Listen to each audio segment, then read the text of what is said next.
Yeah, hit the button. There we go. We're recording now. All right. Good morning, everyone. My name is James Brown. For those of you that don't know me, I know three of you here. Well, one of you I just met this morning. But welcome to my new webcast. It's called Fall to Rise. It's going to be a weekly show where we discuss subjects that are not often talked about in the urban community. There's a lot of things that go on, and we don't necessarily have a correct understanding of them. So we make assumptions about why people do things or the types of things that they do. So one of the things that I'm going to cover in my show is I'm going to give people the opportunity to understand people's lifestyle choices, what led them to those choices, and how they're handling the lifestyle that they're participating in. For today's show, which is episode 1.5, because episode 1 was a little screwy, I have my brother from another mother. You know, this guy is the closest thing to a brother that I have. Mr. Relationships, Joseph Hogue. We've been friends since the 5th grade. Yeah, man. We've known each other for a long time, man. I mean, I said it in the live the other day. I was like, I remember seeing you, man. You had the patent leather shoes on during dress-up days back in 5th grade. Yeah. All out there. Bring out the pictures, man. They need to see how far back we actually go, man. It's been 25 years. I'm going to have to look them up now. It feels so quick. Like, it just feels like yesterday, man. Yeah. It's so crazy. I appreciate the time, man. I appreciate, everybody coming out to listen in on this conversation. I think it's going to be special. Yeah. And I mean, I definitely appreciate you for coming out because I know that you're doing well with your ministry.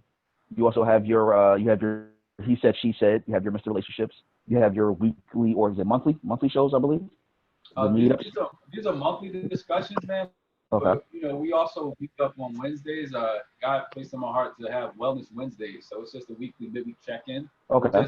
We're not talking anything in particular. It's just kind of how are you doing? With the climate of society and things that's going on, I think it's important to check in with your people. Like if this is your family, if this is your community, check in with your community and see how they're doing. Sure. Definitely. Yeah, definitely. All right. Now, before we get started, let me look something up. I'm sorry. Now, I'm going to start now. Oops. I was trying to share something to my screen and Google's acting up. But the purpose of today's show is we're going to talk about abstinence versus celibacy. Now, I was unfamiliar with abstinence, with exactly how it worked versus celibacy. So, full disclosure, Joe used to be my running buddy. We'd go out, we'd get into all kinds of trouble, any type of just chaos and corruption. He was usually right by my side and vice versa. So I remember some years ago when the first thing that Joe said was that he was quitting drinking. I told him he was a liar. And then he told me that he wasn't smoking anymore. I said, yeah, sure. So he kept that up. It's been, 4 years since you've had your last drink? No, it's been, this past February made 10 years. Ooh, that's awesome. February 2010, the last time I drank any type of alcohol, I went cold turkey, but it wasn't easy. Like a lot of times, once we made it over, so to speak, we try to make it like, hey, it was so easy. No, it was difficult, but I had to realize where I was going. And I remember one time I called you on the phone. Remember I called you on the phone and I had got a girl's phone number from the club. Yeah. Well, behold, she ends up being in a relationship. So her boyfriend calls me and like, man, don't call my girl no more. And he started making threats on my life and stuff like that. I'm like, hey, man, I sent him my location. Like, I'm right here. Yeah, you know where I was. And you know what I had. I had my gun in my lap. Like, hey, come meet me. I was, one thing I didn't tolerate during those times, and I don't tolerate now, is disrespect. So when I felt like he was being disrespectful, I'm like, hey, come see me. Now imagine he did come see me, and I remember when I called you. Remember when I called you? I was mad, but you was telling me like, man, just get out of there. Yeah. And the ironic part is that we were both drunk having this conversation because I was actually leaving the club myself, having almost gotten into a fight with someone. Right. And we were both on the phone with each other saying, I was upset, but I was more worried about you because I said, dude, get out of there. Because who's to say how far this can go? Exactly. Especially over some girl that you didn't really know, that you probably wouldn't know after tonight. Exactly. And then the funny part was is that the next morning I got so many different phone calls from that particular number. I'm Yeah. like, he probably showed up at the location and it was within minutes of me leaving. Yeah. So it's just proof, man, that God has been protecting me even when I wasn't even thinking about him, to be honest at Yeah, the it's moment. hard in here a little bit too. Sorry. Yeah, definitely, definitely. Uh, James, I think that is it that you can't hear me or is it James? is someone saying that they couldn't hear me? I think Tamina mentioned something. I just muted myself. I was talking to my mom. I'm sorry. Oh. Okay. We was trying to make sure Wednesday wasn't happening again. Yeah. Oh, you all saw what happened Wednesday. It was fun to say the least. Yeah, I was a little vigilant on that. Like, is it happening again? Yeah, yeah, yeah. Uh, so I remember when you told me that you were quitting drinking, but you were still, going through them. You still were going through the different women. I remember that I used to laugh because we had a situation at my house where I had some females at my house, and I was in the room with one of the nice young ladies, and I come out because you're arguing with one of them drunk because you're saying, so what do you mean you're not putting out? Why are you still here? Get Yeah. out. And it was about an hour and a half argument. I had to keep leaving the room to come out to talk to you. And as you remember, you actually passed out on my floor that night, drunk. I did. So that was New Year's of 2006 or Somewhere seven, around there. Yeah. somewhere around there. Yeah, I remember that, man. I was again Mm-hmm. had no regard. Mm-hmm. Had no regard, no direction in life, none of this, purpose, none of that. I was Yeah. just living one day after another and trying to live it to the fullest. And so I thought, I was like, hey, I'm living my life, doing all this. I'm in college. This is kind of what you do. At some point, I'm hoping that life somehow gets together. I don't know what that looks like. So, yeah, not proud of this stuff, but I'm glad that I've made it through it so I can show others and tell them as much as society, music, or any type of media tries to portray this as something that's glorious or glorifying, it's trash. It's terrible. It is.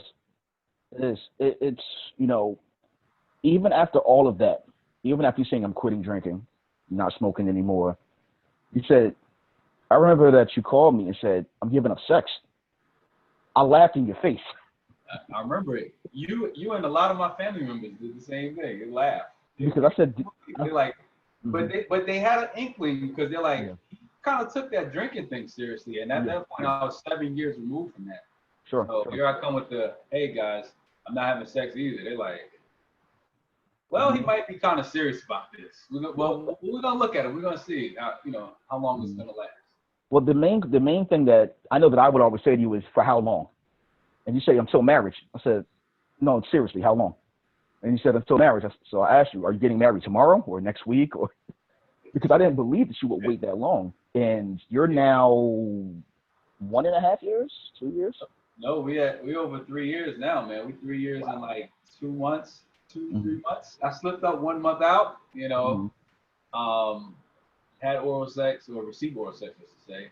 And I was like, man, this is when I wasn't familiar with the triggers, which, anybody who's starting the journey, I always encourage this.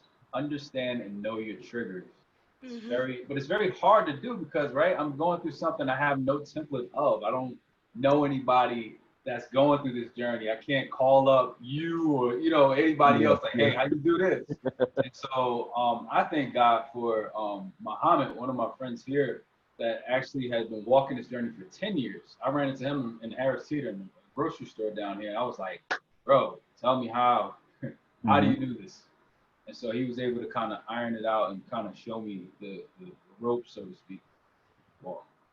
Well, when we think about it, I remember that when you first told me about it, you told me that you were celibate. That was the initial term. So when you think celibacy, you think of nuns, monks, priests, and you actually had to correct me because you said that you weren't celibate, you were abstinent. Right. I'm not sure if everyone knows the difference. So can you clarify for me? Yeah, so like you just said with monks and nuns, a vow of celibacy means that you are dedicating yourself for a religious purpose, not to have sex or to abstain from sex for your entire life.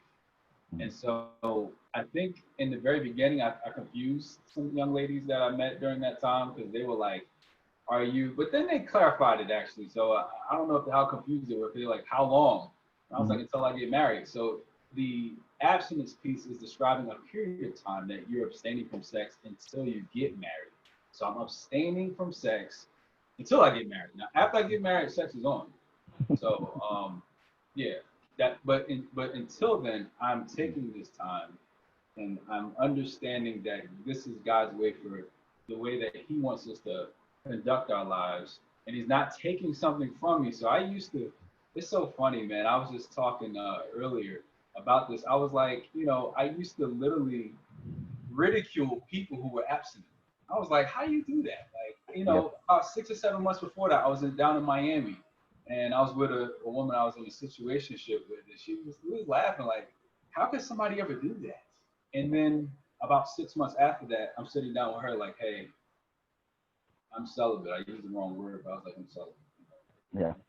All of this stuff we were doing, we won't be able to do anymore. She was like, it was this full circle how it came. I was ridiculing people, and then I became that person that was following that path. It's unbelievable. And that's usually how it works out. But here's the $1 million question: what actually made you become celibate?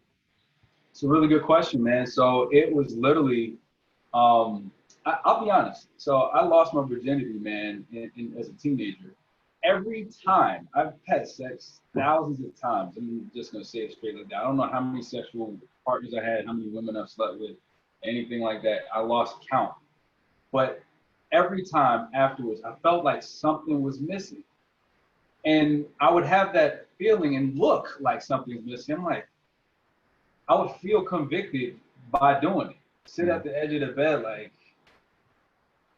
and they would look at me like, what, was it something that I did or didn't do? I'm like, nah, I'm just like, and a lot of the times I would do it and leave. I wouldn't spend the night or anything like that because I knew, part of me naturally knew like there was something wrong with that. And I think that a lot of the times people are going along with things, and I can speak for myself. The reason why I went along with it is my brother, and my cousins and people like that, they would ridicule it like, man, you still a virgin, So they normalized me not being a virgin, even though I was a virgin. I was like, yeah, I'm a virgin, I'm not having sex. Like, like it's a disease. Like, when are you gonna get rid of that? Why, why are you still a virgin? I'm like, well, why would I not be a virgin? Like, but they had said something along the lines. I think they took it from one of those gangster mobster movies. It's like, unless you have dirt on you, you can't be trusted. Yeah. So many words they said that, and I was like, I want people to trust me. So maybe if I have sex, maybe if I just do it once. But then I did it once, and I was like, wow, okay, so I'm gonna do it again. And I kept doing it, and it basically was like a snowball effect, man. It was something that I knew if I engaged in it. Part of me knew, like, I'm an all in, all out kind of guy. I was like, it's probably gonna end up being a habit. It's almost like going to the gym. I went to the gym. Well, my dad showed me how to lift weights. I went over the top. Like, I'm a person that I try to be the best at it. So I was like, okay, I'm gonna have sex. I'm gonna just have as much sex as I possibly physically can have it. And that's what kind of put me in that position. And then what was happening is I wasn't really getting to know these women, so I was emotionally unavailable. But I didn't realize that at the time. I'm like, I'm keeping them at an arm's length, not really having a lot of personal conversations, a lot of one night stands, a lot of I don't even know your name, but we're at this party and we're in this bathroom. We're just gonna do this, and then just keep it moving. And then I end up getting in committed relationships, not really knowing how to formulate those, not knowing my purpose to be able to lead the relationship anywhere. And so once those relationships ended, I tried to cope with it by getting in other short-term relationships. So it's a continual negative cycle over and over and over and over and over again.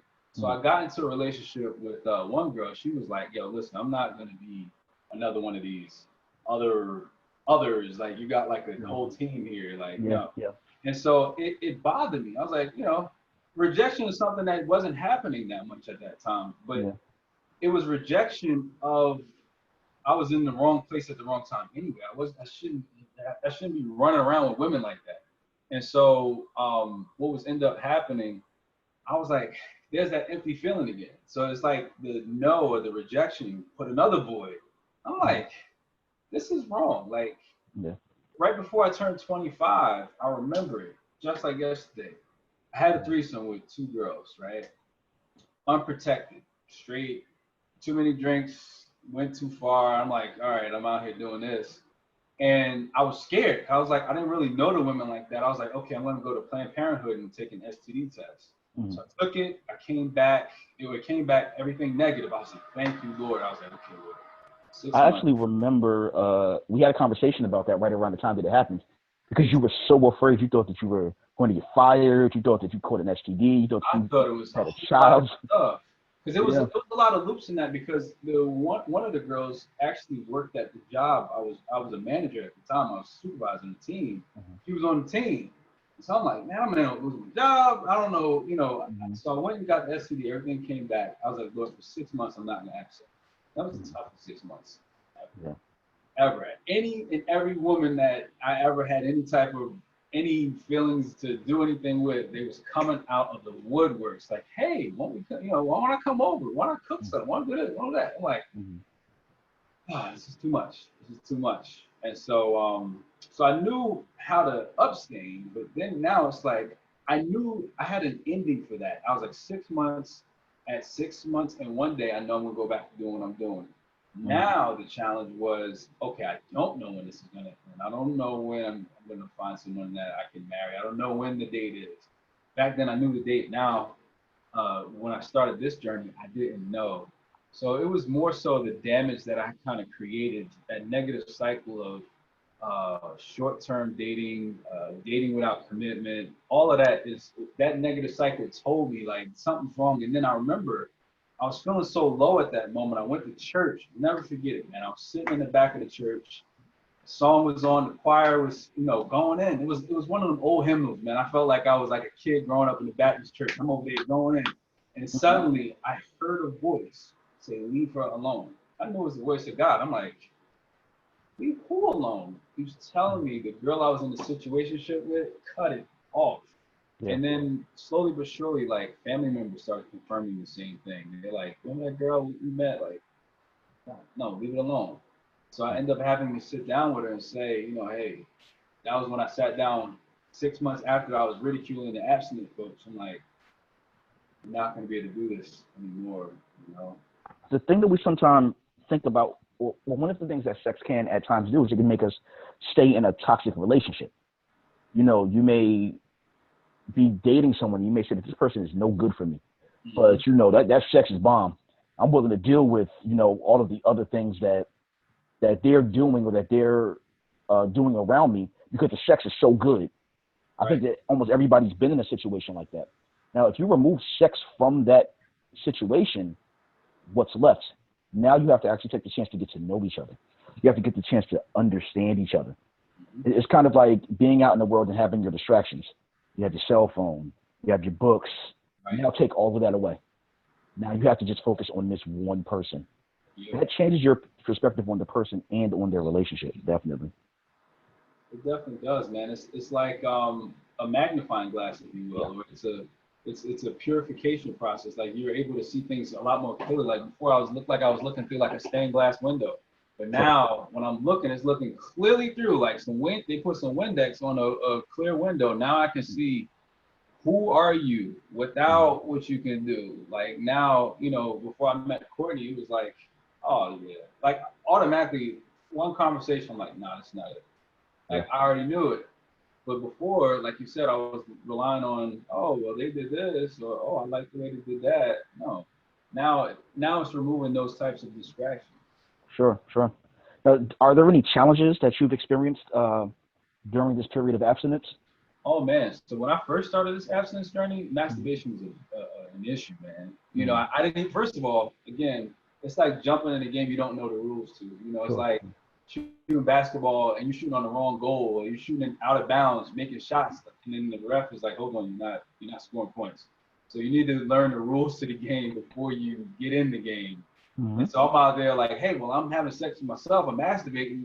This don't count as sex, right? So then again, my brother Muhammad's like, what are you thinking about when you're doing it? I'm like, well, you have a point there. I'm thinking about it. Yeah.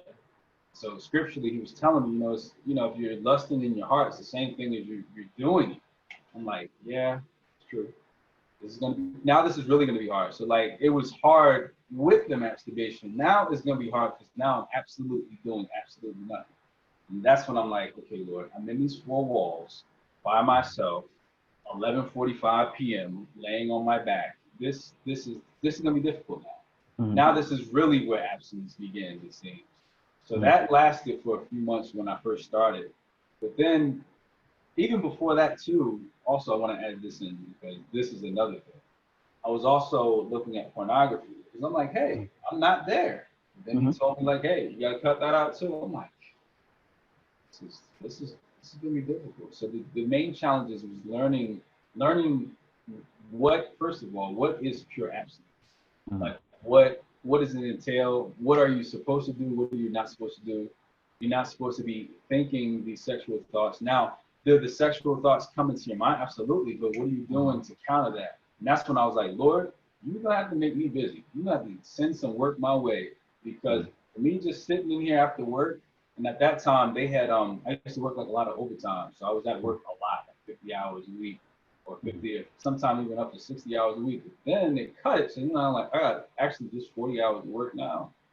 Now I got a whole lot of time. So then he started engaging me with a lot of Bible study communities, and I was on an internet radio show for about just under 2 years.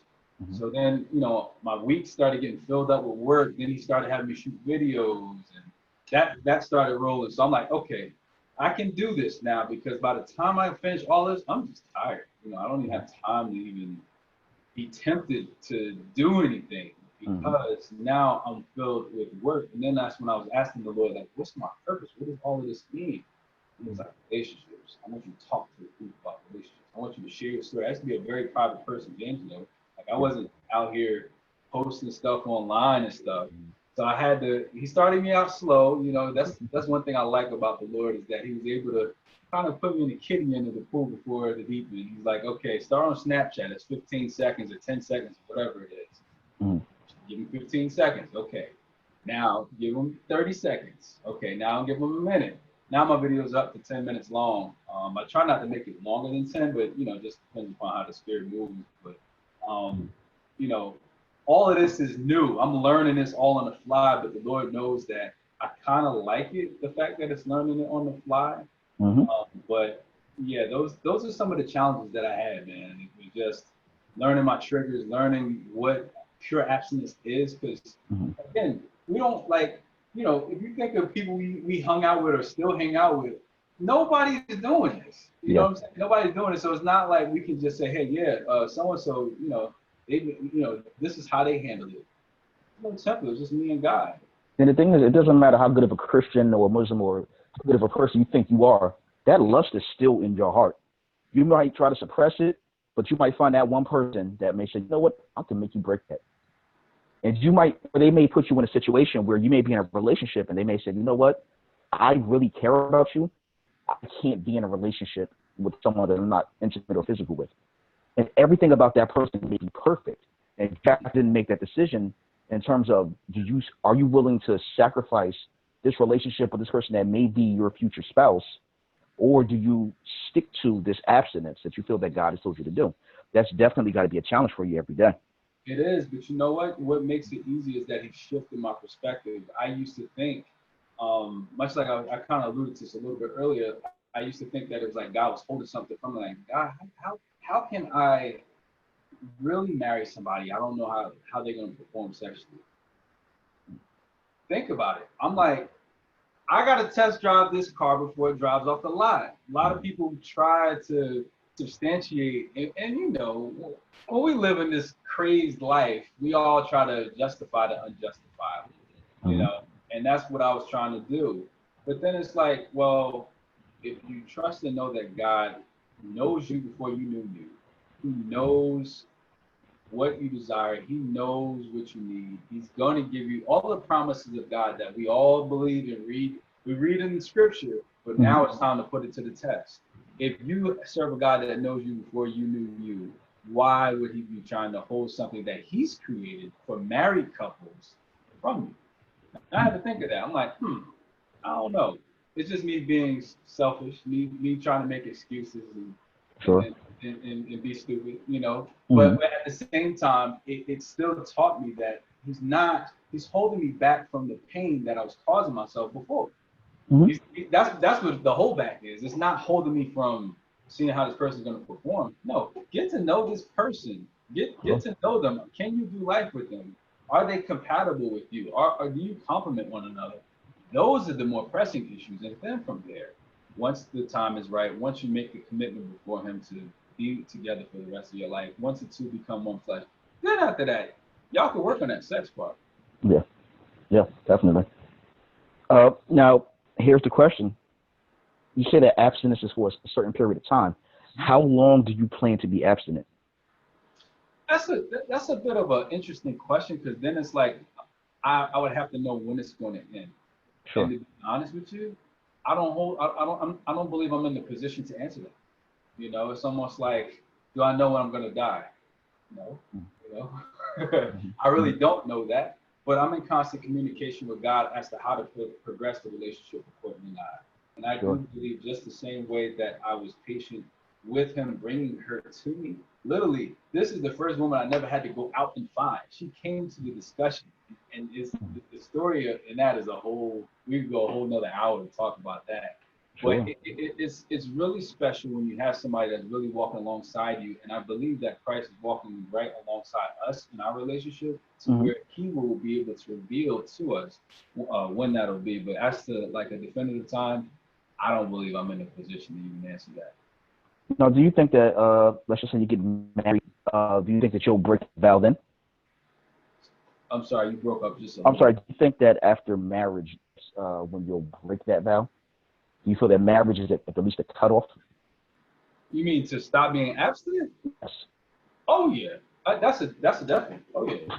You probably have the shortest wedding ceremony ever. That's the break the seal. It's over.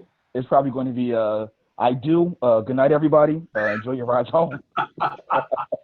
We have this blow-up bed in the back. No reception, huh? Oh, no, they can go to the reception. Tip your waiters. If anybody needs me, call me tomorrow. Hey, if we're not going, ain't no need to have one. Yeah, understood. Don't worry about it. I'll throw your reception for you. Look at this. Now, here's the interesting question. Okay. You're willing to lose your abstinence after marriage. What's your criteria for marriage? It's a really good question, man. It's almost like, what's my criteria that I used to know who Courtney was, aside from God confirming this is who she is. Sure. I think that you need to be with somebody who has an active, not check a box like, hey, I go to church every Sunday. Somebody who has an active relationship with Christ. Sure. Meaning you can see the relationship that they have with Christ. You know, you can see the patience, you can see the love that they have. You can see certain things in them, because familiar spirits recognize one another. If you have the Spirit of God in you, can see the Spirit of God in other people. Yeah. So I think that alone is a key part. Also, too, I think when you look at purpose, even if the person is like, hey, I don't know my purpose, it's almost like you can see, like for myself, I understand what my purpose is. I can see the purpose of somebody who doesn't know their purpose in that. And I think that if you are complimenting one another, if you see that someone's passionate about a particular area, even if they're not actively walking in it, you can say, okay, this person that I'm interested in, I see where they, maybe may need to be challenged in a certain area, or hey, they may need to grow in this particular area, and watch and see how they grow in that area.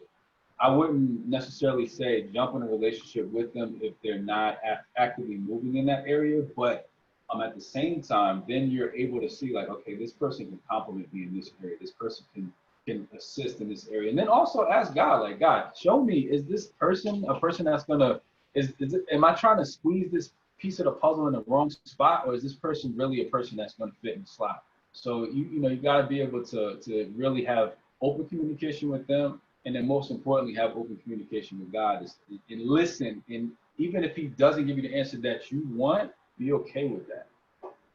Sure. Now, I'm going to stick to the marriage thing for a minute. I'm probably going to get you in trouble. But I ain't getting no trouble. Let's see. Well, aren't I always the one that got you in trouble back in the day anyway? Yes, you did, man. But we learned, right? We did. We definitely did. Now we spoke about the intimacy in the relationship. Mm-hmm. Let's just say that you get married. It's time to be intimate. You try to perform, or she tries to perform, and it doesn't work out. Hypothetically, let's just say you go, you get intimate, it just doesn't work. It's terrible. So you say, you know what? We're gonna try it again. It doesn't work. Try it again. It doesn't work. And you just figure out that the two of you aren't compatible physically. That's an actual conversation that we have. I don't think that there's anyone that can honestly say to themselves that they can be in a relationship with someone that they don't connect with physically or sexually. Mm-hmm. People can lie and say that they do, but at the end of the day, you may be able to cover for a year or so, but long term, you can't. So do you have a fear of that happening when you get married, for you to say, you know, hey, I've been waiting all these years. It finally came time for me to do the do, and it's terrible. So do you have a fear of that happening? You know, it's funny, man. I've received this question from family members, and I try to answer it in a similar way, but the way you asked it, I'm going to respond to it slightly differently. I think that when people have incompatibilities in sex, I think they need to retrace the other inconsistencies that they may be overlooking in the relationship. For example, if they're not connecting on an emotional level, if they're not connecting on a spiritual level, there's some disconnections there that they may try to gloss over and say, oh, well, you know, maybe this may not be all right. Oh, we don't communicate about this. Sex is the resultant of a lot of inner issues, or not inner issues, but a lot of interconnectedness. So meaning like, how comfortable do I feel talking to you about certain things? Am I okay with sharing what happened to me in my childhood? Do I feel valued? Do I feel heard? Now, I'm kind of talking to the ladies. I read some books. I read one particular book on this. It's called The Language of Sex. Matter of fact, Courtney, she gave me the suggestion to read this book. But a lot of it has to do with honor. A lot of times women are not performing, or we feel like they're not performing because there's something that they don't even feel valued, or they don't feel like they're valued in the relationship, or they feel like they can't come to you. There's something that as a man we got to be able to say, hey, let's sit down and talk, because there's something that I'm missing, something that we're missing that is causing for this incompatibility. I don't think that is anatomically, unless there's a physical limitation that's happening. Outside of that, I think we need to re-examine certain areas that we may have overlooked, and I think that just requires an honest conversation, or that conversation may even lead to therapy. I'm open for that as well. But no, to answer your question flat out, I'm not fearful of that. No. Okay. Now, in terms of this abstinence, do you go around and spread the word and kind of tell people, hey, you should be abstinent? I think this would help your life. Do you, try to convince people of this life, or do you allow them to find it on their own? I believe that the best way is leading by example. Sure. So I'm not walking around with a sign like, I'm abstinent, you should be this way. I think that the light shines through the work that you do. And so the light that's within you is illuminated by what people see you do. So people know from the posts that are produced through the different things that God is allowing for me to do. They can see that. And then they actually, to be honest, they ask questions. They inbox me. They say, hey, what caused you to be abstinent? Or it starts a conversation to where then I can share that. What's your stance on that? Sometimes they'll ask me a flat out question. Now, they ask a flat out question, you a flat out answer. Like, yeah, I used to live my life crazy, but now I know God can change me. If he can change me, he can change anybody. There's nobody that's exempt from this. And only God gets the credit of this, because I could have done it. Again, I was ridiculing people that's doing it. Why would I want to do it? I justified it. So giving it the submission piece, and we always talk about submission in terms of why I submitted. My submission to Christ is evident by the way that he's been able to change my life. Yeah. Because I remember a time when we'd hang out and we'd say, what's our body count? Come on. And guess what? I don't even know the number now. Yeah, the body count was how many are we going to get tonight? It wasn't either, That's what I'm saying. Build this relationship. It's who are we going to get tonight? Okay, you take her, I'll take her friends, and then we're going to go out later on, bag about 3 or 4 more. And we didn't care. We literally didn't care. Hurt. We didn't care about ourselves. What we cared about was getting what we wanted. That was it. Exactly. But then think about how that was a negative trend of itself. Like when you talk about marriage, as a husband, you're supposed to be giving, sacrificing, meaning if I'm just worried about my climax, what difference do I care about? Like how can I ever care about hers? Yeah. When we talk about pleasure, like when we really talk about the actual acts, like we talk about the spiritual part, which is manifested through the physical. Okay, now we're getting physical. Now I get about the bed, I'm done. That's the same way I treated those short-term relationships. But now, wait, we in this thing for the rest of my life now. I can't just do that. But how do I switch that off unless I get one of the fruit of the spirit, which is self-control? I got to be able to say, okay, and then also be able to sacrifice.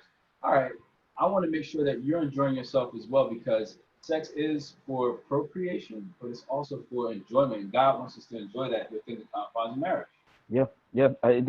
What's so crazy about it is we sometimes treat sex the way that a drug addict treats a drug, and we don't understand it. You know, I can think back to times to clubs that we used to hang out at where they literally just had a shootout 5 minutes before. We're saying, man, there's a lot of girls outside. Let's hope they don't shoot again. So let's go bag these now before they come back and finish shooting. Right. I remember those times, and I think part of the reason that we were going for that was we were trying to fill a hole within ourselves. We genuinely were. So that body count was filling some type of hurt that we had. As I think I've said to you earlier, I was in a relationship before with this female, and she cheated on me because I wouldn't put my hands on her. To her, that was a good relationship. So my view was, as a man, we're not taught how to deal with pain, emotional pain. We're taught how to deal with physical pain. We're not taught, okay, my heart's broken. We're taught, oh, that dumb chick, I'm going to get her back. So I worked on building my body count. That was all that I care about, was I'm going to build my body count. And even if I get a girlfriend, I'm going to have backups just in case, so that I don't have the time to focus emotionally on what I'm dealing with. Right. I'm going to deal with it physically. And what's so ironic about it is when I met the young lady that I'm with now, I wasn't looking for anybody because I was enjoying that type of lifestyle. I was enjoying the going out different days a week, meeting the different women. And what's so ironic is when we first met, we weren't intimate for 6 months. That was the first relationship in my life that I had not been intimate with somebody within 2 weeks. Right. That was a requirement, is if we weren't intimate within 2 weeks, you were done. We can be friends, but if after 2 weeks, I didn't really have much use for you. And it's so ironic that my longest relationship and my strongest relationship is the person that I waited to have sex with. Exactly. Yeah. We gotta also dig back and look at the standard in which we're creating this, or the criteria in which we're creating this standard. Sure. Why do we feel after 2 weeks, if you don't have sex with me, you're no good? Who's creating? Like, where are we getting this standard? I had the same type of standard. Like, hey, first few times you come over, nothing, you're out of it. Like, where did I get that from? I got that from society. So that's one of the things that I had to also unlearn. Like, all of these standards, what's beautiful, what looks good, what looks nice. Where am I getting this from? Where have I created my value system? Yeah, and that's one of the things. It's, even if you think back to relationships, there's a standard that a lot of women have. Oh, if I'm not married within 2 years, or if I'm not married by 30, I failed. I'm an old maid. But that's not necessarily true. Mm-hmm. Your life shouldn't be based on society's timeline. Mm-hmm. You know, I know people that dated for 3 months and were married. I know people that dated for 20 years and weren't married. So you can't really base your life on what society wants, because at the end of the day, once you do what they want, what next? What else are they going to want you to do? And right. Their goals are based on what they want, not necessarily what you want or what's best for you. Exactly, man. When you let society have the strings, man, you about to hang yourself. Or they're gonna hang you. I mean, because they're gonna have you do some crazy stuff. They're gonna have the arm up your back, have you do some ridiculous stuff. They're like a ventriloquist, man. They get you to do what they want you to do, and if the world is getting you to do what they want you to do, there's no way you're doing what God wants Yeah, yeah, that's so true. I mean, if you really want to get a view of that, there's a rapper named Lupe Fiasco who I'm a huge fan of, Yep. and he has a song, part in language is called "Bitch Bad," and Mm-hmm. he talked about how we're caught up in an illusion. So young men or young boys are taught one way of life, one standard for how they should live, and young ladies are taught a different standard for how they should live. So as young men, we're taught, go get the girls, go become a young player, go do your thing, and then when you're ready to settle down, go settle down. And young ladies are often taught, go become a good young lady, get a career, so that you can find a man to marry you. And I think that that's a bad way of thought. It really is. I think that, we should be teaching each other, go make yourself happy first. That's the most important thing. Go make yourself happy. If you do what you love, what you love will come to you. So, as I said earlier, if you like to run, go jogging. Odds are you'll meet someone else that likes to jog, and you two can go jogging together. But if you say, you know what, I have to go out to this bar because I have to find someone, because I have to get married because I'm getting older, and within this time frame, I have to be married, I have to have children, I have to have a house. How happy are you really? Are you happy because you're doing what you want to do, or are you happy because you're doing what society wanted you to do? Exactly. Society gonna put you in a box, which is in essence putting God in a box. Yeah. He don't operate in a box because he's balanced. So when we put him in a box, he's like, listen, I'm not about to try to fit in that small box. I'm too big for that. It's kind of like when you see someone that has what we perceive as having everything. Right. And we say, why? And the person says, I'm so unhappy, or they kill themselves. And you say, but they have everything. Well, they have everything that society tells them they should have. Right. They don't necessarily have what makes them happy. Exactly. And they don't have that fulfillment, and that's what I'm talking about from a spiritual perspective. If you do not, if you don't fully comprehend and receive the love that God has for you, there's nothing in this world that's gonna make you feel full. There's nothing. You're gonna always be hungry. You're gonna have a tapeworm. You're gonna keep eating all this other stuff and never get full. And that was the biggest thing. Somebody has their hand raised. I can't even see the hands. Because it. See now, for those that weren't on this morning, if you gallery view, you'll be able to see it. I was on Joe's show this morning, and I was the main one that was raising my hands, and I told Joe, I'm going to start a trend. People are going to start raising their hand before they start talking. So now, I can't see whose hand it is. I don't see anyone. I think it was. I'm in gallery view. I see that I believe it was Tracy. Tracy, was that you with your hand up? Oh, she clapped. Oh, yeah, that was a hand clap. Sorry about that. Oh, okay. I'm sorry. I saw it look like, I don't know. Yeah. Don't mind me, y'all. No, but believe it or not, these conversations that I'm having with Joe, the reason that they're coming out so comfortably is that these are conversations, or the types of conversations that we've been having for years. Just the two of us, just talking, being candid with each other. Us going through the rigors of life, us going in and out of bad relationships, us making mistakes and not knowing how to deal with them. It's, these are normal conversations. Yeah. But I'm going to we're going to have a Q&A. If anyone has any questions, please, you can type them in or raise your hands. But before we get to that, Joe, is there, what's your contact information in case anyone's interested in your ministry or any of your events? Man, I got a whole lot. Do you want me to verbally say it or just put it in the chat? You might need to do both. I'll do both. Okay, so if we're a little bit older, so huh? We're all getting a little bit older, so. Okay, well, yeah, for those that are listening, some of the people that are up here are already following some of my social media pages, and also some of them are, looks like almost all are in the group me that we have for He Said, She Said, which is a community. It's a family. We use the word of God to tackle the relationship issues that plague our society. If you want to join, I can actually send you a link so that way you can join yourself. For some reason, lately it hasn't allowed me to actually join people just using the app itself. But if you're on Facebook, Joseph Hogue III, I don't like to say it because people always mess up the last name, but I'll put it in the chat as to the spelling. I also have a public page of the same name. He Said, She Said also has a group page on Facebook. I'm on Instagram. I have 2 pages there. Mr. Relationship 704 is one. And then for the He Said, She Said community, it's at He Said, She Said 704. I'm also on LinkedIn, Joseph Hogue, the third MBA. On YouTube, I have my the YouTube channel that God puts these messages to me. And sometimes I'm like, I'll be real. Some days I don't even want to shoot. Like, I'm tired. You know, the devil's always trying to pull you in the opposite direction. But I sit down in this very chair, actually, and I shoot it right here at my table. On my lunch break at work. So I make it a part of my day. Study the scriptures throughout the morning, and then I go ahead and just let it go. You know, God gives me what to do, and I just do it. So I'm on YouTube, so if you like to check me out, check it out. If you like the content, you're more than welcome to subscribe, hit the little bell, and be notified of when new content is uploaded. I'm also on Twitter. I'm at BeastModeTrade85. And did I miss anything? Did you cover Instagram?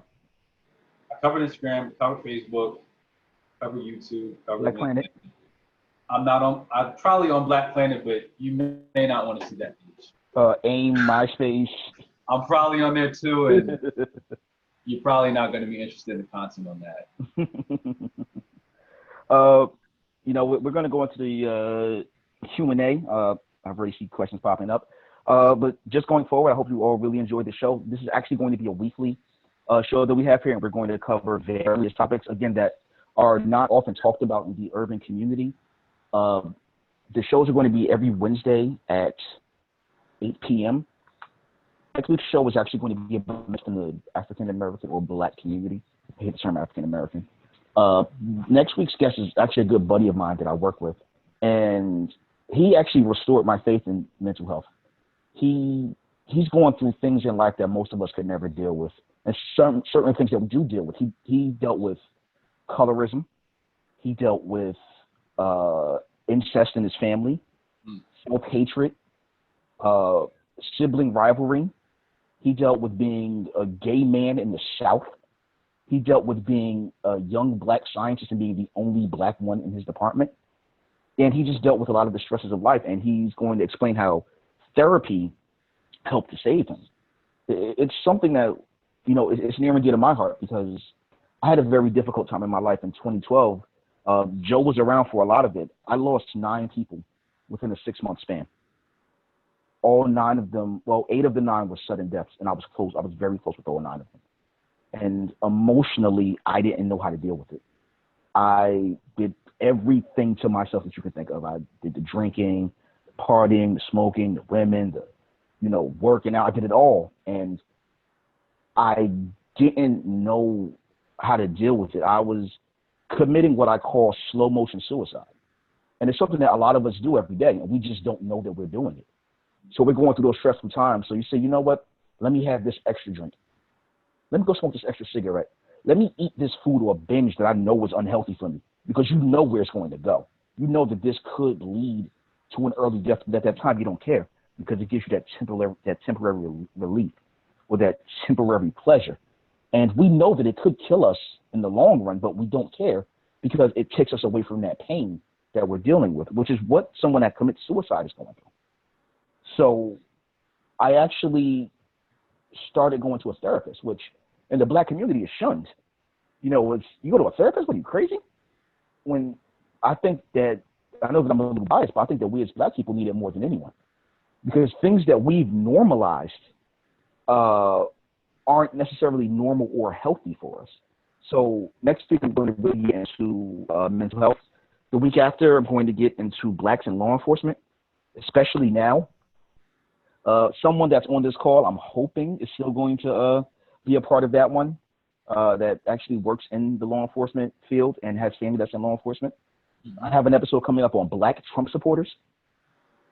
This one's going to be interesting because this goes to what I call to cancel culture, which is something I'm not a fan of.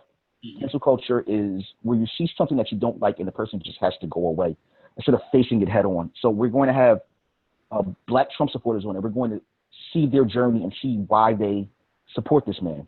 And then it's going to get a little edgier. I'm going to be interviewing black swingers, black members of the goth or vampire world, black racists, which are blacks that hate themselves, which, believe it or not, a lot of black people have self-hate. They're just not willing to admit it. Black transgenders, Black gang members, Black sex workers, Black atheists, and pedophilia in the Black community. That's something that we don't talk about enough. It happens so often. There's so many of my friends that have been touched by a relative or touched by a babysitter, and they just tuck it inside.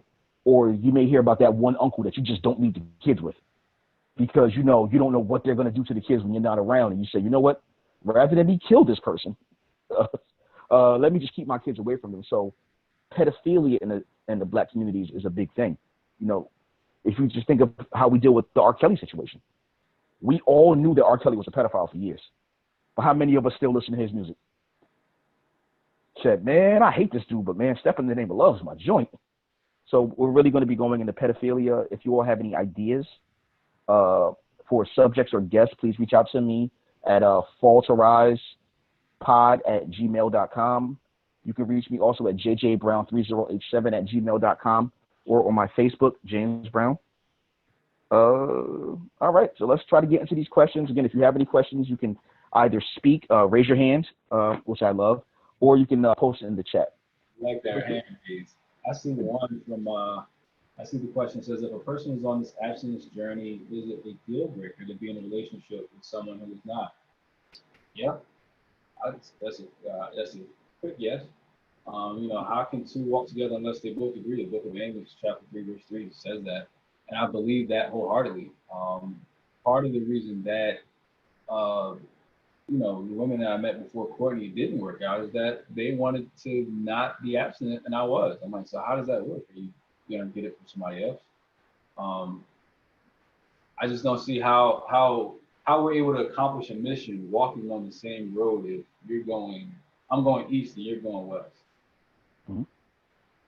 All right. The second question is, what did you have to do on yourself to switch your mindset from counting your bodies to appreciating and respecting women or men? I think this question kind of goes to everybody. But you're a guest runner, so I'll let you definitely answer that one. Oh, okay. So yeah, for me, it was, I grew up in the church, right? So I knew what was right. I have my parents who next month they'll be married 36 years. Ooh. I know what right looks like. Yeah. I chose wrong because I was not accepting of my identity. A lot of people are having identity issues. They're letting people determine what their identity is. I had to simply go back to my identity that I've always had. I had to get the confidence in knowing that God made me this way. God wants me to do it this way for this particular reason. He wants me to abstain from sex, not to take something from me, but to add to me. So I had to switch that mindset to go back to what I was. I'm the same way as I was before I lost my virginity. Right now, in my 30s, I lost it in my teens. So it's like I just had to go back and accept that man or that boy at the time, and be able to take him now at almost on a Thursday, I'll be 35, to be able to say, I'm okay with the way that God made me. There's nothing that I need to change for somebody's admiration or hand claps. I just need to be able to be exactly in position to where he will be able to elevate me. There's nobody, no person that can elevate me the way that God. So I think just accepting of my identity. And I think I'm really big on identity because a lot of times people care, and I used to be this way too, and sometimes I still even wrestle with this. We want affirmation from people. We want people to like us. We want people to agree with us. We want people to give us head nods when we're doing certain things. We want likes. We want followers. We want all of this stuff. But really, what is that doing? Is that pointing to me, or is that really pointing to give God the glory? So at the same thought process of that, you have to really think about, why am I doing what I'm doing? And really be able to answer that. So it wasn't that I lost respect for the women, even though the things I was doing was disrespectful. I'm not here to diminish that at all. It was horrible.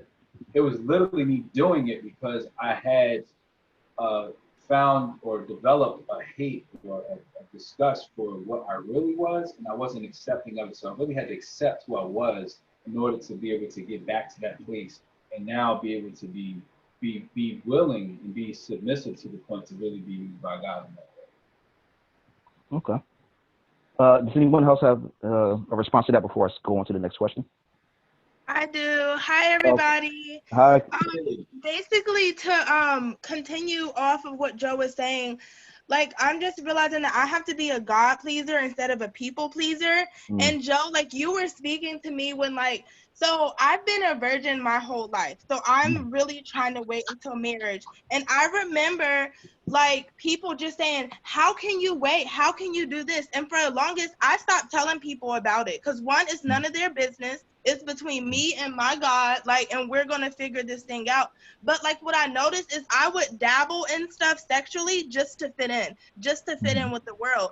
And then like to respond to an earlier question about relationships, sometimes I would think that they would work, and then he would come back and say, well, since you're really not putting out or something, then this really is not going to work. So I just had to be comfortable in just who I was. And that took a long time. Like it's hard going to a college and your friend saying, what? Like that's like believing in Santa Claus. You can't do that.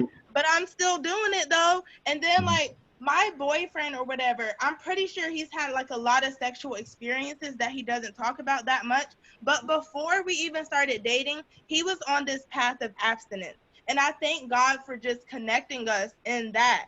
So like I would just say you have to pray about it, because even this morning I had like, oh man, I might want to do this. And porn was a big issue for me.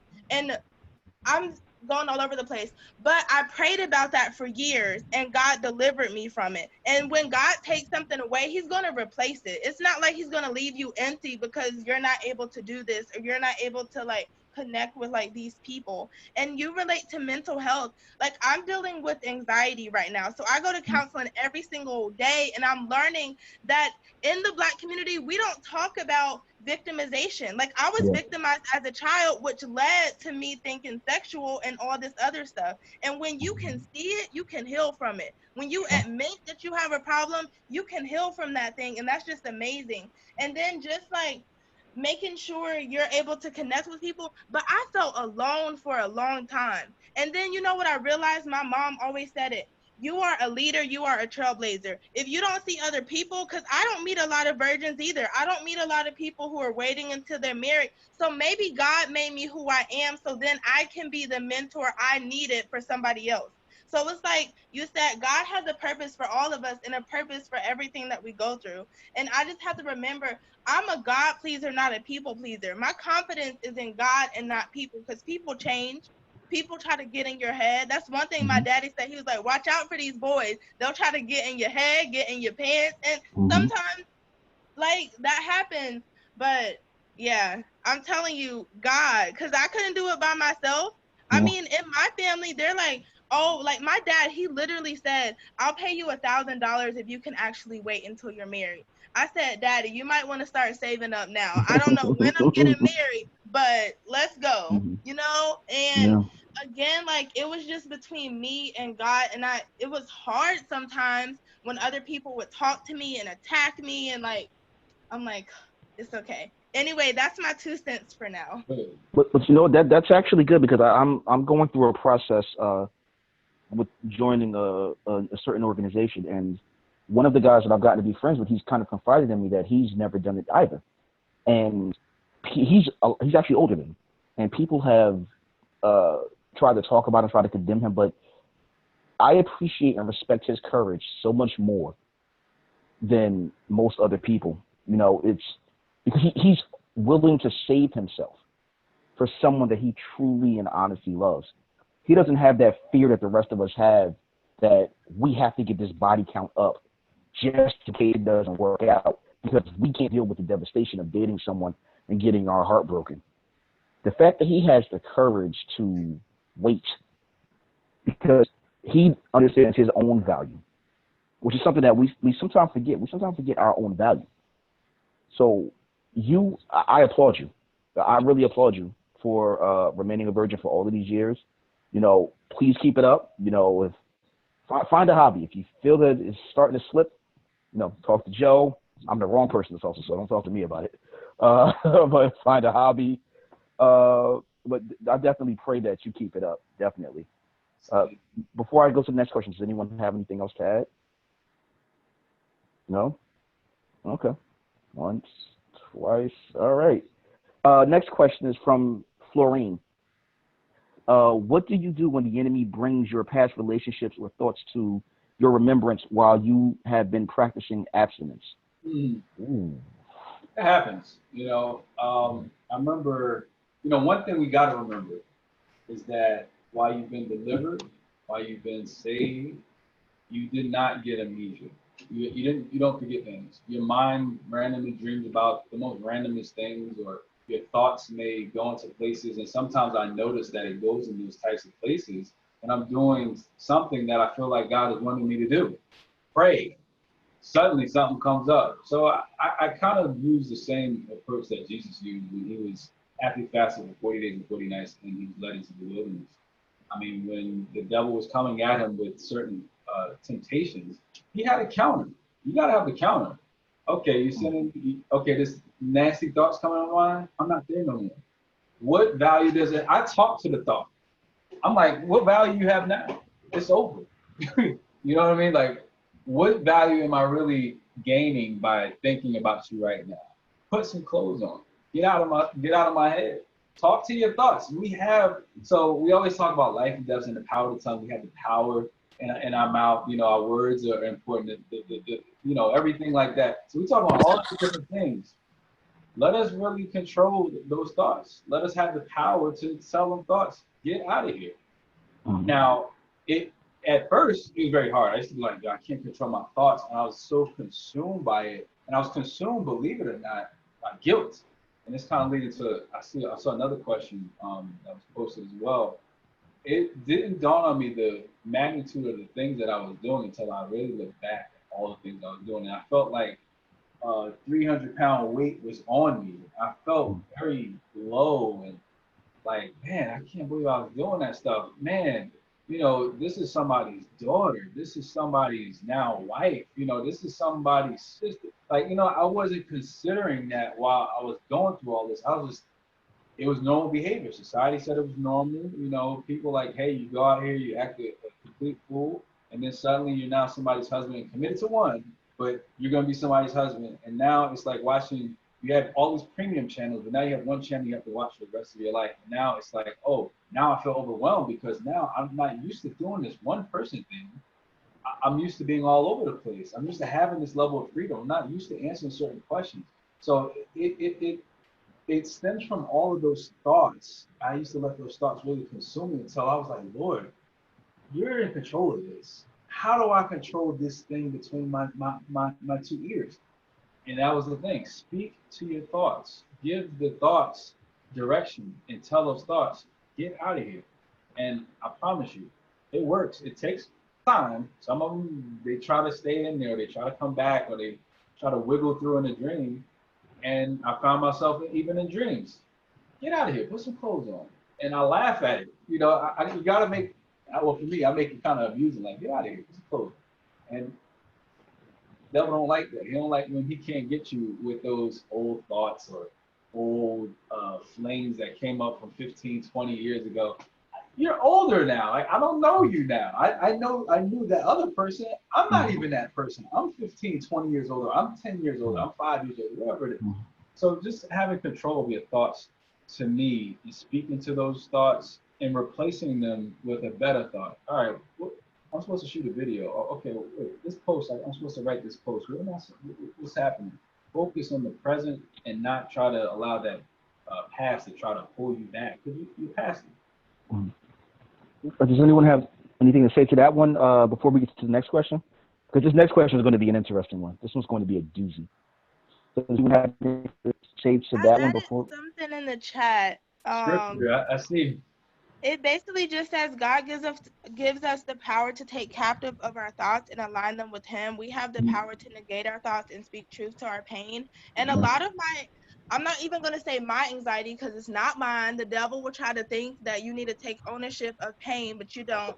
But I thought that I couldn't change my thoughts, and I would tell myself lies. And a lot of my work has been affirmations, saying them out loud so you can hear them, hear the truths of your situation, hear the truth, because the devil will come through any person, any thought, and a lot of times it's our thoughts that get us from going to that next level or next dimension of who we're supposed to be.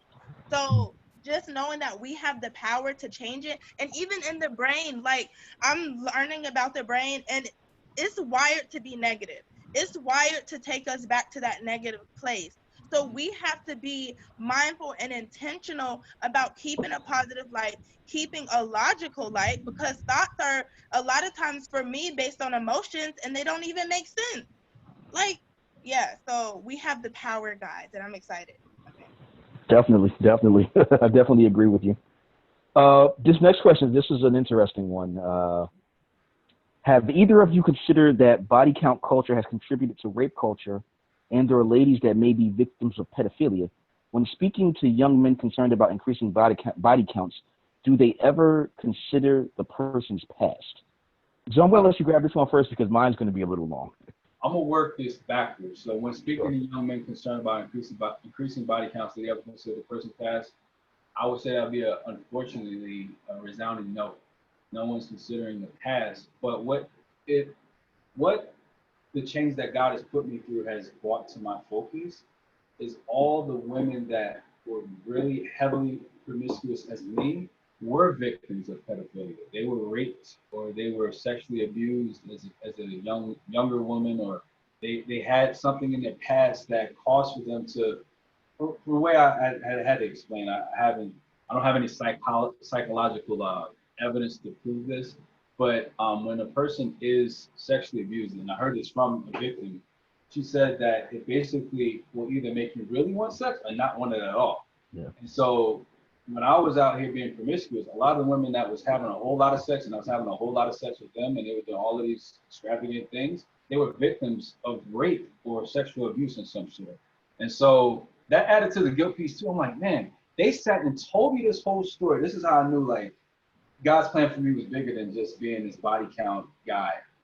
They would sit down and tell me the whole story, and I would sit there and listen to it like, wow, man, that's really unfortunate. And then that night or the next day or within a short period of time, I'm doing the same thing. So I'm adding to the damage. So that guilt, man, had me in a low place, man. I really was feeling like, man, I'm a rotten person. I put it lightly. Back then I used to curse. I, had an extra word for myself, but it was terrible, man. It made me feel really bad because a lot of that rape culture and pedophilia, that is the contributing factor, because these people have not taken the time to deal with the damage that was that they incurred, and now they're out just doing it, and they're kind of like, hey, I'm living this pain when they really don't have to, and people like myself was taking advantage and capitalizing on that, which is wrong.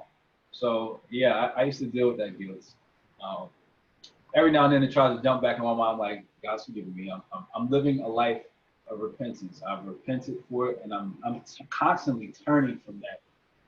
So I don't think, when guys are saying go out and have a good time, I know for a fact they're not thinking, it could be a rape victim that you're dealing with. It could be a victim of pedophilia. They're not thinking that. They're like, hey, this chick says she's gonna do X, Y, Z, and she's gonna do X, Y, Z this way. When the other girl says she's gonna do it that way, she's doing it better than her. They're not even focused on this whole. They don't have a level of rationality, correct rationality. They rationalize it saying, hey, she's doing this crazy stuff, but they're not breaking down and wondering why. Is it maybe something that she has done or has happened to her as a child? They're not paying attention to that. They're just wanting the results, but they're not focused on the root. So for me, it took for me to look back to see that, and that's what even made my conviction stronger to never do that again. It's like I've been capitalizing on too many unfortunate situations, and I knew it was unfortunate, still did. And so again, that's if this what I'm about to say doesn't really may not make sense, but it's like I'm almost trying to make up for the mess that I created, which I know I can never do. But I'm so passionate about never going back there because of the things that I've done. So that's my 2.5 cents, James. You got something? Yeah. It's an interesting thing because, as Joe said, as guys, we didn't care. Like, I know when I would go out, I would actually start to ask girls, hey, so how's your relationship with your dad? Oh, well, my dad wasn't around. And in my mind, I'm thinking perfect because they were usually the easiest ones to get. They were looking for that strong male figure. And if I can get them to believe anything that I wanted, they were easier to manipulate. And I, to this day, I still feel terrible about it. I was taking advantage of the fact that they didn't have a strong male influence in their lives. So in certain cases, they think that a strong man that has sex and spends all this money on him, that's what a strong male influence is. And I know that I personally used to take advantage of that. I would also look for church girls because, oftentimes the girls who's the pastor's daughter or the deacon's daughter or what have you, they would be the ones who would put out first because they were so locked away they never got a chance to do anything. Joe was actually there one of the times where someone that goes to his church I was dealing with, and her father and godfather were very prominent members of that church. And she wanted to have sex in the church in the basement to kind of stick it to them. Yep. And luckily, my conscience kicked in. And by conscience, I mean Joe, because I was about 3 seconds away from doing it. And Joe said, man, in the church? I said, don't worry about it. We're going to be in the basement. Nobody will be around. And he said, dude, man, the church? But, not church, man. I couldn't sit by and co-sign that, even though, again, we were in mess. But I was already like, no, don't do that. Can't you? I couldn't let you do that. No. Yeah. No. Yeah. No, but you were saying, but hey, next week, we take them somewhere else. But it goes back to that kind of like lion type mentality. It's kind of like lions and gazelles. I have to tackle this. I have to conquer this. So when I say I'm getting that body count good, I'm building up my body count because we as men are taught to believe that we've conquered something. We've conquered that gazelle. So the more gazelles you have, the stronger lion you are. And when I talk to a lot of younger guys now, because I do a lot of mentoring, I tell them that it's the opposite. You really should take that time to try to understand these women, to try to learn them, to try to be friends with them. That's sometimes a hard thing to do, to just be friends with someone and to not think sexually, to not say, this person is cool, but I could probably hit it, but I'm not going to because it's going to ruin our friendship. So when your thought process is the only reason that you don't have sex with them is because of your friendship, you need to change your mentality. Because you having sex with them shouldn't be your first thought process. So whenever I talk to a lot of young men and young women, I try to tell them, we're going to be friends with people first.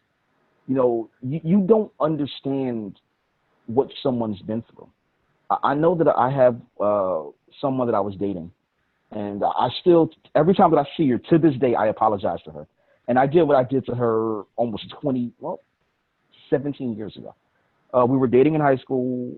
We were supposed to go to the prom together. I knew that she had issues with her dad. I didn't know what they were, but she wouldn't put out. So what I did is I strung her along because she was very loyal to me. And I would have sex with other women on the side while pretending to care about her. What I didn't understand is that her dad had been abusing her. So I was a sense of strength and a sense of relief. And the reason that she didn't have sex is because she had been molested. So she was afraid of the idea of having sex. So I pretty much stood her up at the prom and never attempted to repair our relationship at that time. And when I see her now, she's in bad relationship after bad relationship after bad relationship because the men that she's with had the same mentality that I did. Let me tackle this gazelle. Let me string her along. And she's still just looking for that fatherly figure.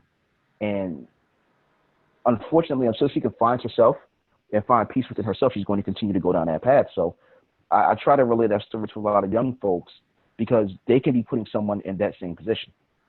So, all right.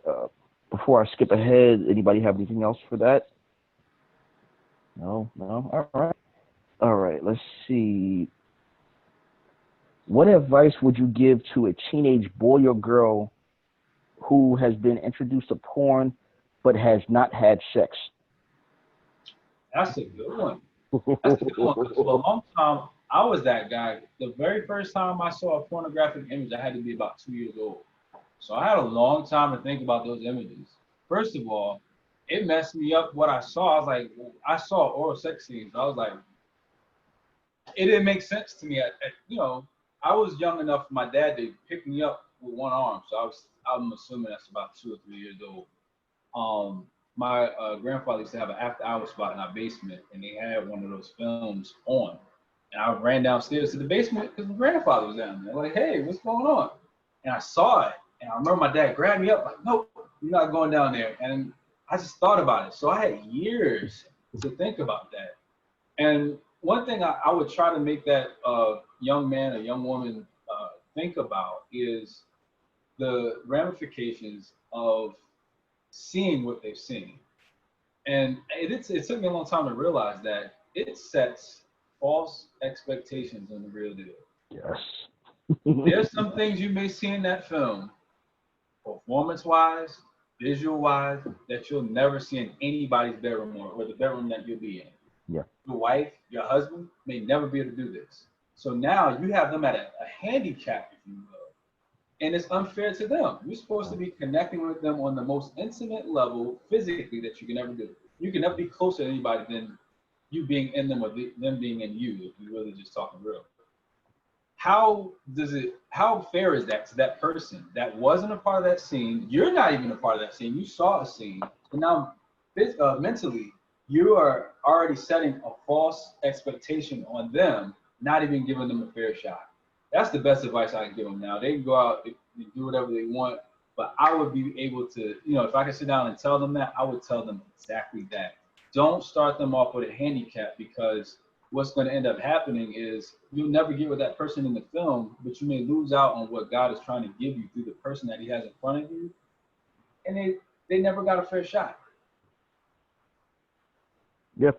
I have to 100% agree with Joe, because, you see these porns, these sex films create unrealistic views, as does music videos, as does social media, which is a big thing. Social media makes us think things that aren't real. It makes us think that people are living these perfect lives. We live in what I call a meme-based culture. So we think that everything in our lives can be described by a picture in 3 words. Mm-hmm. So when they're watching that, you have to make them understand it's not, you shouldn't base your life on that. You shouldn't. You shouldn't sit there and think, oh, I'm going to last 5 hours and, do all these crazy things, because trust and believe, you will not. You will not. And, it also perverts the way that you will see the person's relationship. Because odds are those things aren't going to happen. You're not going to have someone walk up at your door, with a freaking construction suit on, like, my car just broke down outside. Can I use your phone? Like, it's not going to happen. So what I would tell them is, throw that crap out. Or if you're going to watch it, view it as what it is, a fiction. It's not like you watch the Avengers and say, you know what? I'm going to start flying tomorrow. So, see it for what it is. It's a film. It's a movie. It is, but when you think about that sexual part, it does have a spiritual element to it. Mm-hmm. So it's hard for us to unsee what we've seen, just the same as with music. It's hard for us to unhear what we've heard. Sometimes, yeah. That's why we listen to DMX when we work out. We're trying to get aggressive, or, if somebody's, if you look at your sport, your contact sporting events, it's always some aggressive music. Music is something, our ears and our eyes are so important spiritually to change our mood. Anytime you can watch something and it influences you in a certain way, anytime you can hear something and it influences you in a particular way, it's really hard to separate, okay, this is just fiction, especially a younger mind, or I would even just say a person regardless of it. If you listen to enough stuff or you see enough things that are not of God, yeah, you after a while, you're going to be like, it'll be normalized. You'll be numb to it, like, oh yeah, that's just a naked woman, or oh yes, this is just this woman doing this particular act. And then when it happens, you'll be numb to it as well, like, oh yeah, she's just doing what I saw in this film for the last 10 years. So it begins to make it not even exciting. It takes the exciting from something that God is wanting us to be excited about when we're married. Like, that part of it, it took me almost 30 years to figure that out. But now that I figured it out, I just can't see that happening. You know, I can't see myself doing that to my wife. Like, I never gave you a fair shot because of this film. This woman who's not even doing these films no more, then have me create a false expectation of what you can do right now in this room? Come on. Yeah, definitely. I would just tell them from my like experience when I would like watch it almost every single day. Um, this kind of happened after the victimization happened when I was 8 years old. So like I started constantly watching it and it got worse. And I would just say that it's hard for you to see people as people and you start seeing them as a body and not like who they are. Because I remember even walking around like UNC Charlotte's campus, I'm like, oh, okay. So I'm looking at all these sexual beings, but they're not really sexual beings. They're people first. They're a person, you know? So I would just say find some other like tactic to do.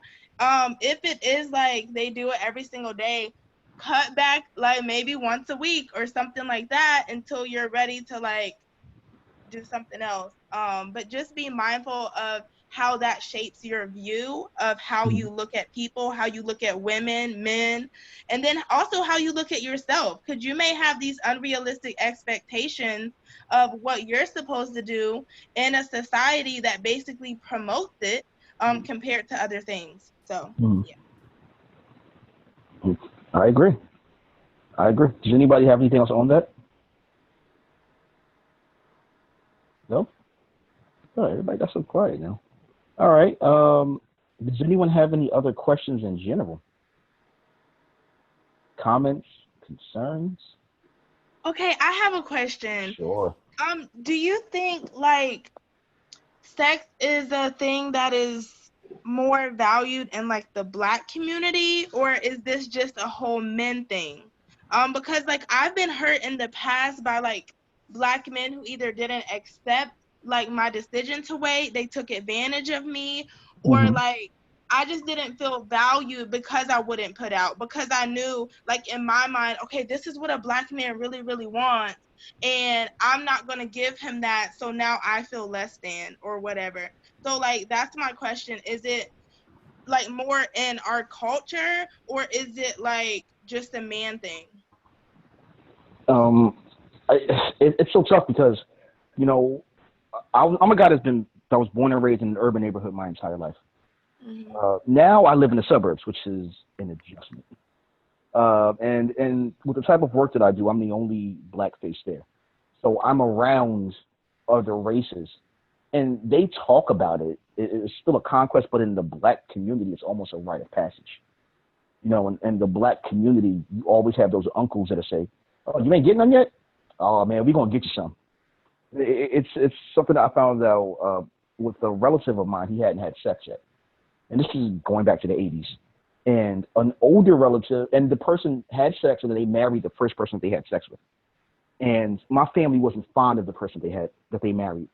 And an older relative actually said to them, "You married this person? Man, if I knew you were going to marry them, I'd have paid for you to get some first." But that's kind of a rite of passage in our communities. It's, you know, it's the belief that as a man, if you haven't had sex, you're less of a man. You're not a man. If you haven't had sex, you must be dating. That's another thing too. If you're a woman, oh, you haven't had sex, or what are you, a goody two shoes, or what do you think you're all that? Yeah. You know, like there was a line that I used to use, and I'm ashamed to say that I used to use it. I used to say to women sometimes, "Don't overvalue yourself in my life. Don't think that you're more important to me than you are." And I regret it now, but that's the mentality that a lot of guys have. It's what makes you think that your sex is so important that I should change who I am to get your sex or your body, because we're seeing sex as a conquest instead of as something that's intimate. And I think that's the part that we forget about sex is the word intimacy. It's intimate. It's about expressing and sharing together.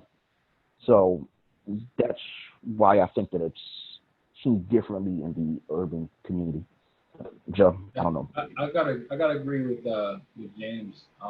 But I think it's not as much of a men thing than it is just a simple sin thing. I think that, you know, when we look at the nature of it, it's really just us satisfying our desires as people.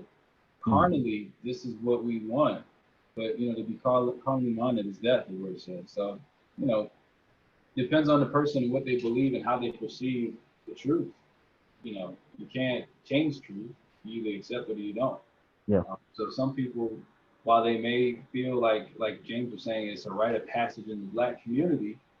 There's people of other different ethnicities that's having sex before marriage without any problems. Yeah. So I think that it's really the root of it. It could be looked upon as cultural, but the root of it is just sin. It's wrong, and there's nothing we could do to substantiate it. It's just wrong. You're not supposed to be having sex before you get married. Mm-hmm. I know we're running a little behind, but I'll take a couple more questions. From Tracy, how do you address those relatives that have toxic views on sex that ultimately damages the family unit? Ooh. Joe, you want to touch this one first? How do I address the relatives that have toxic views? Oh. Toxic views as in it's simple? I'm just asking for clarification. Marine, I see you. We'll get to you in a second. I see the hands. How do I address Yeah, when you guys were talking about the uncle that said that he would pay for the guy that hadn't had relations with anybody before marrying her, that he would have he should have paid for somebody, and how they say, hey, it should be a rite of passage for young Black males.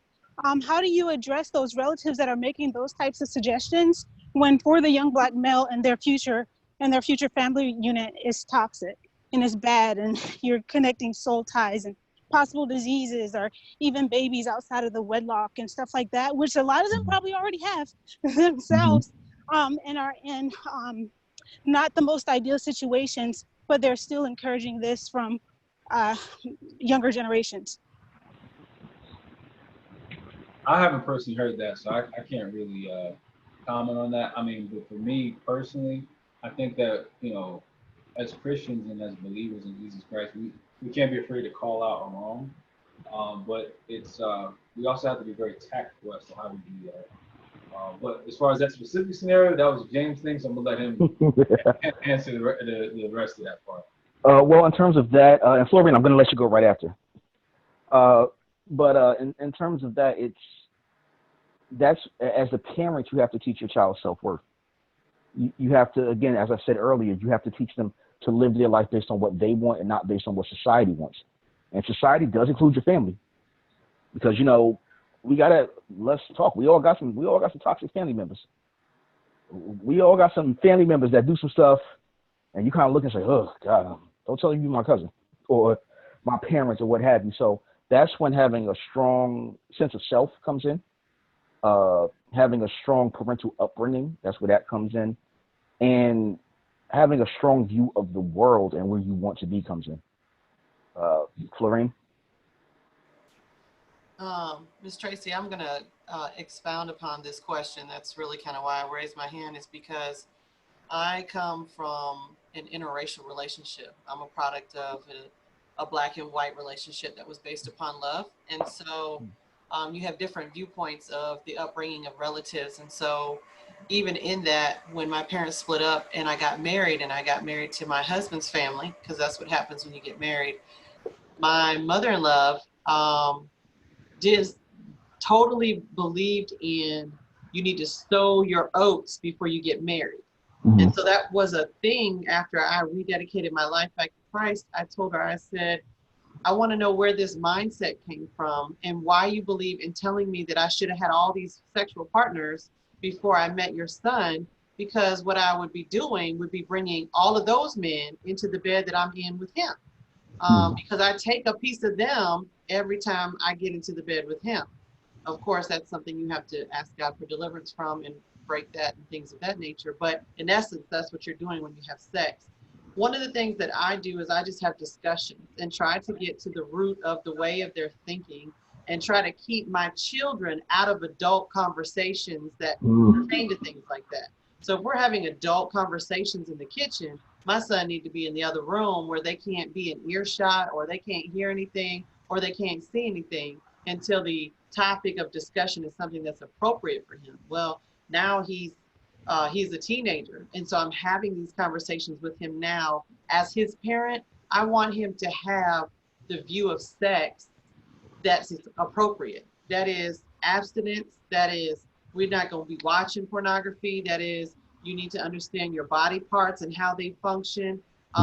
You need to understand about masturbation. I also need to teach him the ways of the world, whereas when he gets out of my house, he has to make a choice. But I'm going to show him, hey, this is how you put on a condom, and this is how you got to address those things. And so from me to you, I would say, make sure you are that point of communication as far as what you would want your child to ultimately have of a view of sex.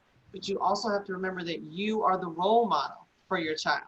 So you have to practice what you're preaching. And that's one of the things that I'm doing in this season, where Ms. Ham here gave really great sound encouragement about, you know, being a virgin herself. For me, being what I call a reborn virgin, it definitely is encouraging. Of course, same thing for Joe, as far as him being this advocate. It really is something to talk about. And I open the floor for the discussion, because these are questions and topics and generational curses and bondage that we need to break, and stigmatisms and perspectives that we need to change, so that way the family view is not toxic. And there might be scenes where you might have to maybe pause or take a break from family, just so you can establish that foundation before coming back to family. And then letting them know, hey, no, we're not talking about that, or hey, no, we're not doing that. And if they are against it, then you might have to take another pause. That's all I got. No, that's true. I mean, I'm thinking along those same lines as far as, you know, their parents may not, like, let's say I'm addressing a relative of mine that's not my child. Right. Their parents may not be practicing what I'm trying to preach to them, but they know, hey, I have a cousin, I have an uncle or whoever, I have a relative that is practicing this. Whereas my parent doesn't have, again, like I said, I'm the only guy I know of in the history of my family. Like I haven't dig through the history books, but I could guarantee I'm the only guy that's ever practiced abstinence, because it's a foreign thing from a guy perspective. We had some women in my family practicing, no men. So there is no guy, no father, or no brother that's able to tell somebody else, hey, this is what you're doing. So the only thing they have is Joe out here, who's essentially on the island, so to speak, in terms of this way of thinking, that they can reference. So if they see me once a year, or they see me 5 times a year, they know that they can get that influence. Or if they want to call me, they know where to get it. But ultimately, that household is not really going in that direction. There's only so much I can do. But they know when they come this way, they can get all the information that I have available to them, that I believe that God wants us to lead our lives in this particular manner. But ultimately in the household, it starts in the household. The household has to be in agreement with that. Well, do we have any questions? Any other questions? Comments, concerns? This was fun. This was fun, man. I really appreciate the platform, opportunity. It was great. Yeah. Hang on. You're sharing the screen.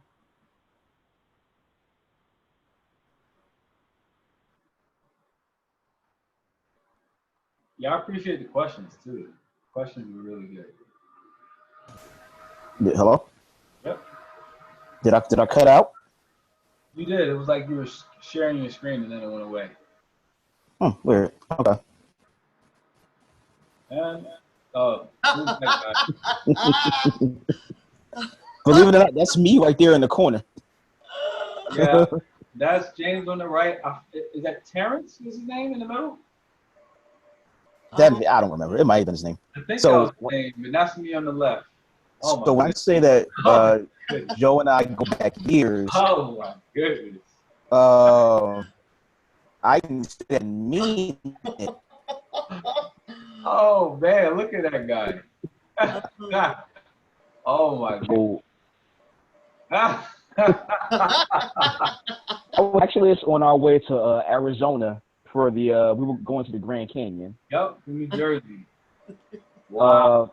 This guy right here with the flat top. Me over there on the right. Yep. That was when we were in the Sigma Beta Club. goodness. in the Thurgood Marshall School. Oh, that's me in the back. Oh my goodness. That was That's 5 years ago. That's a little more recent. Yeah. What's so funny about this party? This was Joe's 30th. This guy right here in the background who was trying to fight himself got into a fight literally 3 minutes after the picture was taken? Yeah, like as soon as we turned around, it was like a couple moments, and then we turned around, and then just like a whole group of guys like jumped on him. I was like, it's time to go. Yeah. It's time to go. The whole picture back in the day. Yeah, that was us at the Grand Canyon.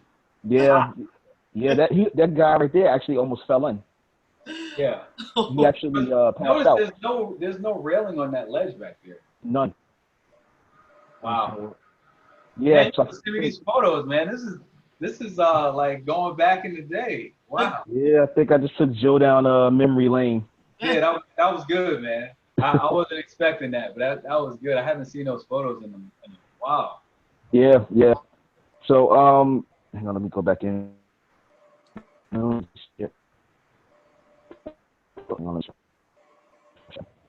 But again, this was a lot of fun. Yeah, man. What I'm going to do is I'm going to post my contact information in case anyone wanted to reach out to me.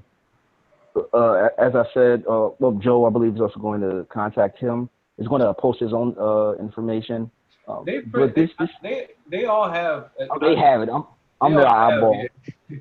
I'm the only oddball here. But yeah, so I'm going to post my contact information. I'm going to continue these types of shows. Like I said, next week's show is going to be about mental health in the Black community. So, Kameen, I'm pretty sure you'll probably have a lot to contribute in that situation. What time is it? 8 o'clock on Wednesday. 8 p.m.? 8 p.m., yes. Okay, that should work. All right, I'll put the information out there.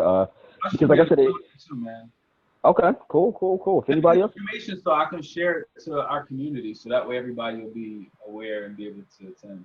Yeah, I'm going to work on the new flyer so that we have that information because one of the things that I really want to touch on is self-hate. We're really going to cover that in this in that webcast because self-hate, colorism is real. Mm-hmm. Incest is real. Our family strife and issues with family, that's real. And we don't always take care of it the right way. And, luckily with the person that we're going to reach that I'm going to speak with, he's someone that on the surface has everything.